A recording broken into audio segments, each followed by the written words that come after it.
Hello,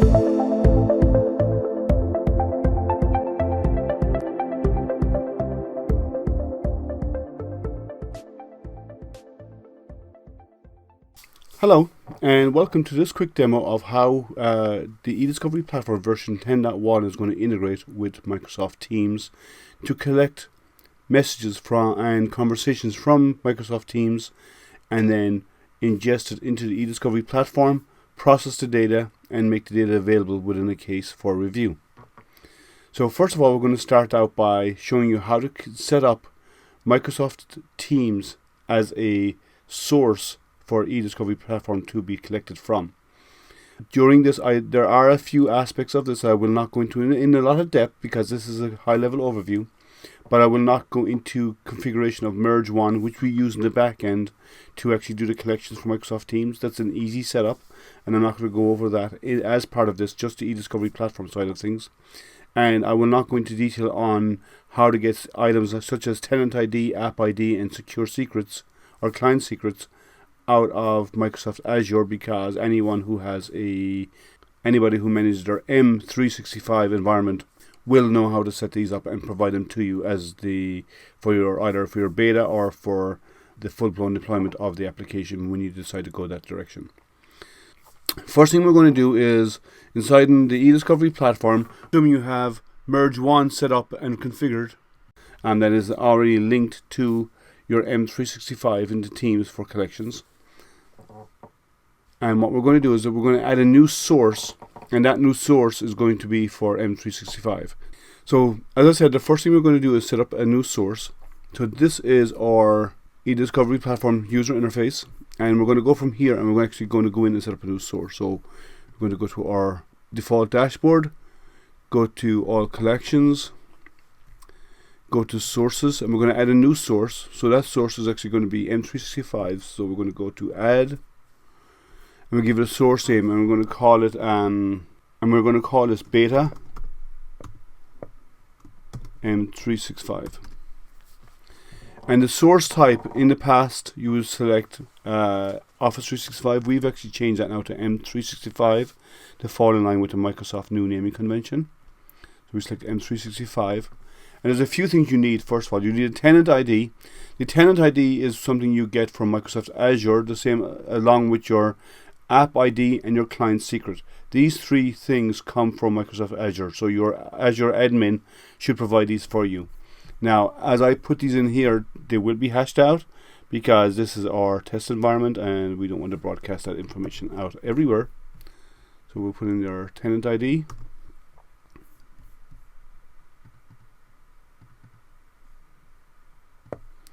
Then we get our app ID. Again, this is got from Microsoft. And then finally we get our client secret or secure secret. Let me put that in here. And then we have to enable this tick box to collect Teams data using Merge 1. Now there is some information bubbles here. And how to configure Merge 1 to collect from Teams. We actually have info bubbles in here that gives you the step-by-step instructions of how to get the X509 certificate thumbprint, the Merge 1 app ID, and the Merge 1 client secret. But I have them already available, so I'm going to copy and paste those in here.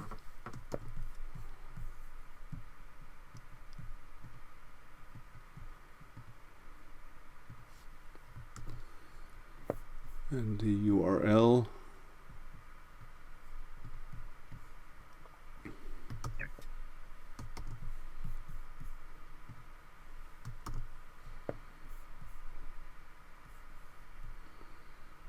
The Merge 1 app ID, which I get from Merge 1, and the Merge 1 secret, the client secret from Merge 1, which again you get from Merge 1. You hit save, and that creates a new source. So this is our new source now, which is a beta M365 source. Now from here, in a case, let's go into this case and create a collection. We'll call it beta test.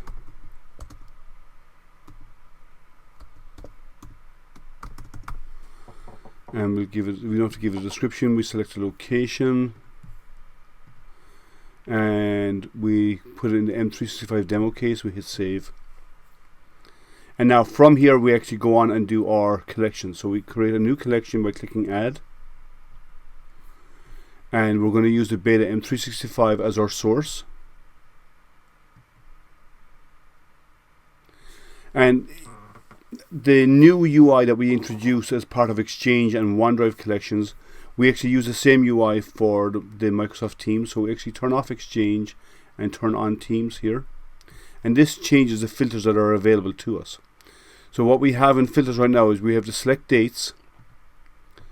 So we can do dates on or after, on or before, or between specific dates. In this case, we are actually going to do a search for between specific dates, and we're going to select our date range, our year, and select our day, and our end date. So we have our years set here, 2021.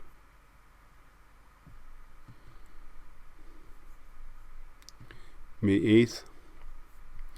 Next, we're going to add two owners. We're going to add owners because I'm going to do a search between two specific people. So we're going to select the first user, and then we're going to select user 2. And I'm just typing them in just for the sake of speed, but you can select them from the list. And to select user 2, we're going to put in admin, and I'm going to select the first username here. Hit OK, add them into the case. Now we have our two users in our case to be collected from. Now the next thing we need to do is we need to say the number of participants. Now if we leave this blank, it'll collect all participants. It doesn't matter what the number of participants, it will collect from everybody. But if you set this as 2, it will collect all chats or channels that selected participants were a part of that have 2 participants.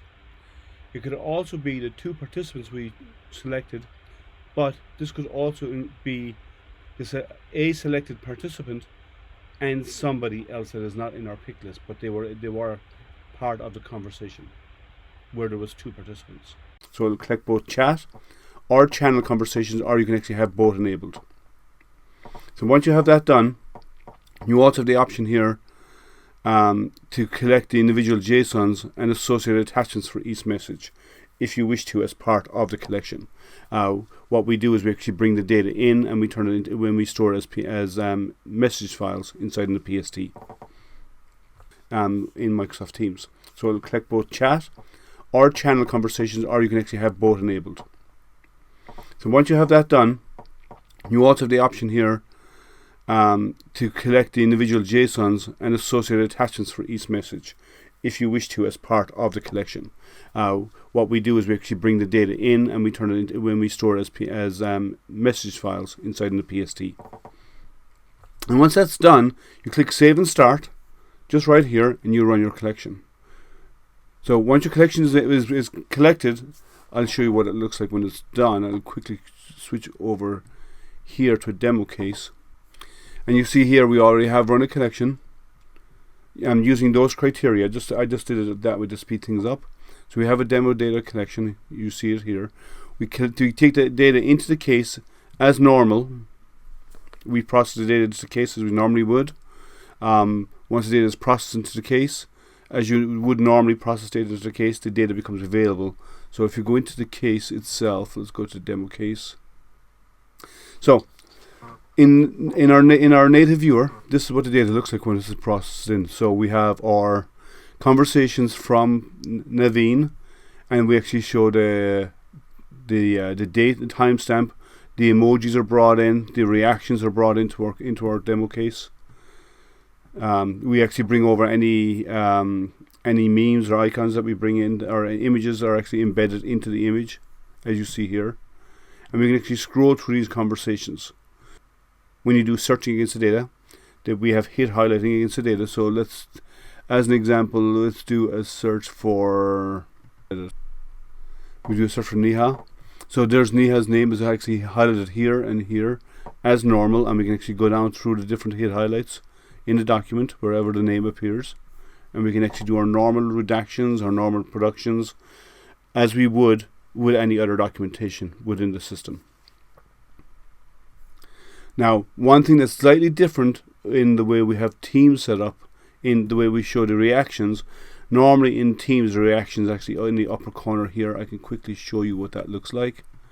Normally in Teams, when you do a reaction to something, so as you see here, reactions are normally in the upper corner, but when we process it into the eDiscovery platform, we move the reactions from here down to this lower corner, as you can see in the UI.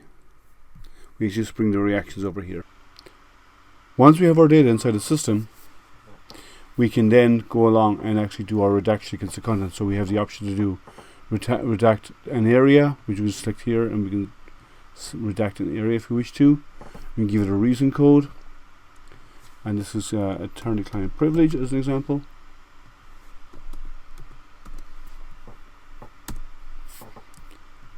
And then we can do redact text. So if we want to do an area of text, we want to redact this area. If we can do that, again, we can enter a reason code if we don't have a predefined PII. And we have all of these redaction options: redact the whole page, redact privacy information, and we can turn on and off the redaction option, the visibility, so we can see that our redaction reason codes are actually embedded into our items. But if you hover over it, it becomes transparent. But we can actually enable and disable that, and all of this can be done as standard within the Teams data, as you would with any other document within the eDiscovery platform. When we produce the data out into your into PSTs that can be ingested by any other system in any other eDiscovery platform or any other discovery style platform for review externally, if you wish to send it to outside counsel. As I said, it's easy enough to set up. I didn't go into Merge One setup. That's a separate application, and I'm only covering the eDiscovery platform.